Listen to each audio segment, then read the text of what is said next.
नमस्कार साथियों, कैसे हैं आप सब। उम्मीद करती हूँ अच्छे होंगे। साथियों, मैं अनिशा स्वागत करती हूँ आपका अनिशा जी के एक्सप्रेस चैनल को। दोस्तों, आज की इस वीडियो में एग्जाम में बार बार पूछे जाने वाले क्वेश्चन के बारे में डिस्कस करेंगे, जो कि सारे के सारे इम्पोर्टेंट और सिलेक्टेड क्वेश्चन है। सरकारी एग्जाम, कॉम्पिटिटिव एग्जाम और आने वाले सारे एग्जाम में जरूर आएगा, तो वीडियो को जरा सा भी स्किप मत करना, एंड तक जरूर बने रहिए। तो देर किस बात की, चलिए आगे बढ़ते हैं। क्वेश्चन नंबर 1, भारत के पहले राष्ट्रपति कौन थे। तो दोस्तों, अगर आपको इसका राइट आंसर पता है और कोई भी क्वेश्चन का पहले से आंसर पता हो तो कमेंट बॉक्स में जरूर बताइएगा। तो इसका राइट आंसर हो जाएगा option B, doctor Rajendra Prasad, यानी कि बी इसका राइट आंसर हो जाएगा, याद रखिएगा। तो अब चलिए बढ़ते हैं नेक्स्ट क्वेश्चन की ओर। क्वेश्चन नंबर 2, कंप्यूटर का जनक कौन है। तो दोस्तों, इसका राइट आंसर क्या होगा। इसका राइट आंसर हो जाएगा ऑप्शन बी, चार्ल्स बाबेज। जी हाँ दोस्तों, कंप्यूटर का जनक चार्ल्स बाबेज है, याद रखिएगा। सारे के सारे इम्पोर्टेंट और सिलेक्टेड क्वेश्चन है, हर कॉम्पिटिटिव एग्जाम में जरूर आएगा, तो वीडियो को जरा सा भी स्किप मत करना, एंड तक जरूर बने रहिए। तो अब चलिए बढ़ते हैं नेक्स्ट क्वेश्चन की ओर। क्वेश्चन नंबर 3, भारत का पहला सैटेलाइट है, यानी कि भारत का पहला सैटेलाइट क्या है। इसका राइट आंसर क्या होगा दोस्तों। इसका राइट आंसर हो जाएगा ऑप्शन ए, आर्यभट्ट। जी हाँ दोस्तों, भारत का पहला सैटेलाइट आर्यभट्ट है, याद रखिएगा। तो अब चलिए बढ़ते हैं नेक्स्ट क्वेश्चन की ओर। क्वेश्चन नंबर 4, किस जानवर को रेगिस्तान का जहाज कहते हैं। तो दोस्तों, इसका राइट आंसर क्या होगा। इसका राइट आंसर हो जाएगा ऑप्शन ए, ऊंट। जी हाँ दोस्तों, ऊंट को रेगिस्तान का जहाज कहते हैं, याद रखिएगा। तो अब चलिए बढ़ते हैं नेक्स्ट क्वेश्चन की ओर। क्वेश्चन नंबर 5, उत्तराखंड की राजधानी क्या है। तो दोस्तों, इसका राइट आंसर क्या होगा। इसका राइट आंसर हो जाएगा ऑप्शन डी, देहरादून। जी हाँ दोस्तों, उत्तराखंड की राजधानी देहरादून है, याद रखिएगा। तो अब चलिए बढ़ते हैं नेक्स्ट क्वेश्चन की ओर। क्वेश्चन नंबर 6, रामचरितमानस के लेखक कौन थे। तो दोस्तों, इसका राइट आंसर क्या होगा। इसका राइट आंसर हो जाएगा ऑप्शन ए, तुलसीदास। जी हाँ दोस्तों, रामचरितमानस के लेखक तुलसीदास है, याद रखिएगा। तो अब चलिए बढ़ते हैं नेक्स्ट क्वेश्चन की ओर। क्वेश्चन नंबर 7, प्रसिद्ध पुस्तक गीतांजलि के लेखक कौन थे। तो दोस्तों, इसका राइट आंसर क्या होगा। इसका राइट आंसर हो जाएगा ऑप्शन ए, रविंद्रनाथ टैगोर। जी हाँ दोस्तों, प्रसिद्ध पुस्तक गीतांजलि के लेखक रविंद्रनाथ टैगोर है, याद रखिएगा। तो अब चलिए बढ़ते हैं नेक्स्ट क्वेश्चन की ओर। क्वेश्चन नंबर 8, पेरिस शहर किस नदी के तट पर स्थित है। तो दोस्तों, इसका राइट आंसर क्या होगा। इसका राइट आंसर हो जाएगा ऑप्शन डी, सीन। जी हाँ दोस्तों, पेरिस शहर सीन नदी के तट पर स्थित है, याद रखिएगा। तो अब चलिए बढ़ते हैं नेक्स्ट क्वेश्चन की ओर। क्वेश्चन नंबर 9, वंदे मातरम राष्ट्रीय गीत किस किताब से लिया गया है। तो दोस्तों, ये वेरी इंपॉर्टेंट क्वेश्चन है। अगर आपको इसका राइट आंसर पता है तो कमेंट बॉक्स में जरूर बताइएगा। तो चलिए देखते हैं इसका राइट आंसर क्या है। तो इसका राइट आंसर हो जाएगा ऑप्शन बी, आनंद मठ। जी हाँ दोस्तों, वंदे मातरम राष्ट्रीय गीत आनंद मठ किताब से लिया गया है, याद रखिएगा। तो अब चलिए बढ़ते हैं नेक्स्ट क्वेश्चन की ओर। क्वेश्चन नंबर 10, अमेरिका की खोज किसने की थी। तो दोस्तों, इसका राइट आंसर क्या होगा। इसका राइट आंसर हो जाएगा ऑप्शन ए, कोलंबस। जी हाँ दोस्तों, अमेरिका की खोज कोलंबस ने की थी, याद रखिएगा। तो अब चलिए बढ़ते हैं नेक्स्ट क्वेश्चन की ओर। क्वेश्चन नंबर 11, सूर्य के सबसे नजदीक ग्रह कौन सा है। तो दोस्तों, इसका राइट आंसर क्या होगा। इसका राइट आंसर हो जाएगा ऑप्शन बी, बुध। जी हाँ दोस्तों, सूर्य के सबसे नजदीक ग्रह बुध है, याद रखिएगा। तो अब चलिए बढ़ते हैं नेक्स्ट क्वेश्चन की ओर। क्वेश्चन नंबर 12, नागालैंड की राजधानी क्या है। तो दोस्तों, इसका राइट आंसर क्या होगा।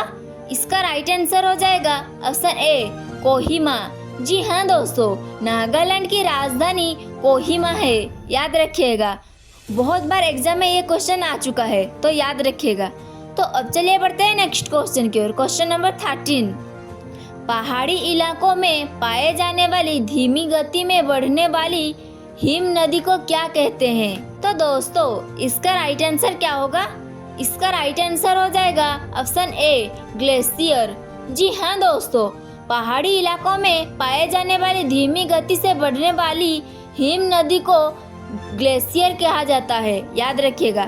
तो अब चलिए बढ़ते हैं नेक्स्ट क्वेश्चन की ओर। क्वेश्चन नंबर 14, फिलीपींस की राजधानी का क्या नाम है?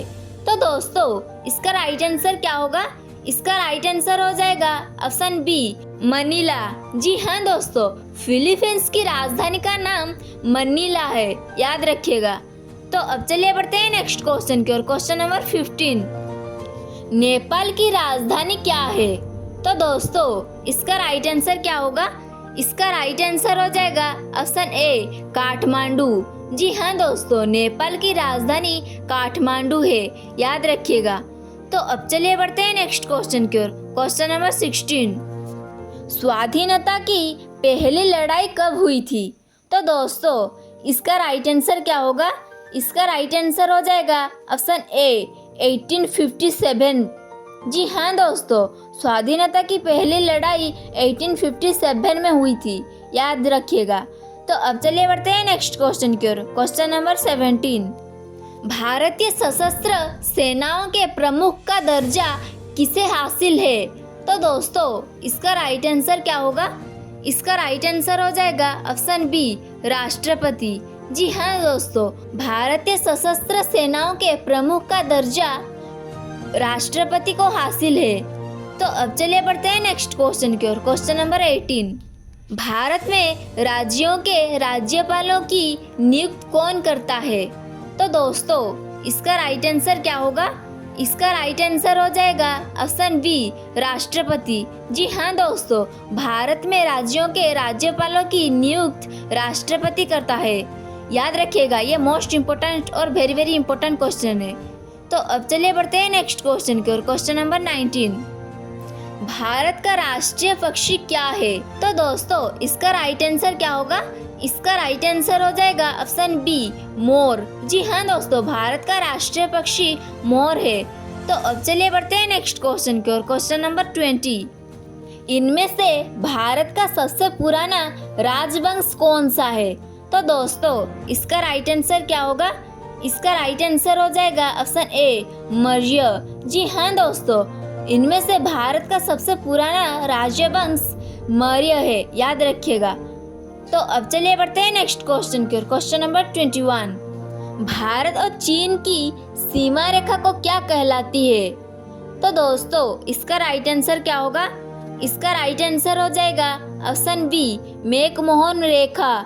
जी हाँ दोस्तों, भारत चीन की सीमा रेखा को मैकमोहन रेखा कहलाती है, याद रखिएगा। तो अब चलिए बढ़ते हैं नेक्स्ट क्वेश्चन की ओर।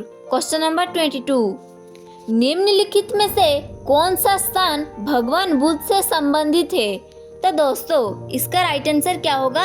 इसका राइट आंसर हो जाएगा ऑप्शन सी कुशीनगर। जी हाँ दोस्तों, निम्न में से कुशीनगर ऐसा स्थान जो कि भगवान बुद्ध से संबंधित है। और दोस्तों आपको ऐसा भी क्वेश्चन आएगा कि कुशीनगर कौन से भगवान से संबंधित है? तो इसका राइट आंसर क्या होगा? इसका राइट आंसर हो जाएगा बुद्ध। तो अब चलिए बढ़ते हैं नेक्स्ट क्वेश्चन की ओर। क्वेश्चन नंबर 23, सार्क की स्थापना किस वर्ष हुई थी?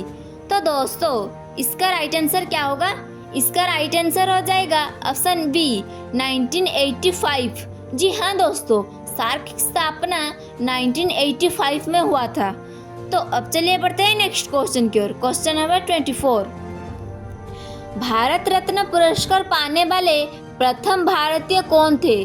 तो दोस्तों इसका राइट आंसर क्या होगा? इसका राइट आंसर हो जाएगा option C doctor S Ramakrishnan. जी हाँ दोस्तों, भारत रत्न पुरस्कार पाने वाले प्रथम भारतीय डॉक्टर एस रामकृष्णन है, याद रखिएगा। यह मोस्ट इम्पोर्टेंट क्वेश्चन है। तो अब चलिए बढ़ते हैं नेक्स्ट क्वेश्चन की ओर। क्वेश्चन नंबर 25, मोहनजोदड़ो की खोज और डी बनर्जी ने किस वर्ष की थी? तो दोस्तों इसका राइट आंसर क्या होगा? इसका राइट आंसर हो जाएगा ऑप्शन बी 1922। जी हाँ दोस्तों, मोहनजोदड़ो की खोज और डी बनर्जी ने 1922 में की थी, याद रखिएगा। दोस्तों आज की इस वीडियो में जितना भी क्वेश्चन था सारे के सारे इम्पोर्टेंट और सिलेक्टेड था। हर एग्जाम में जरूर आएगा, तो याद रखिएगा। और ऐसे ही इम्पोर्टेंट और सिलेक्टेड क्वेश्चन पाने के लिए वीडियो को लाइक करके चैनल को सब्सक्राइब कर लीजिएगा। रहता हूँ। जय हिंद, वंदे मातरम।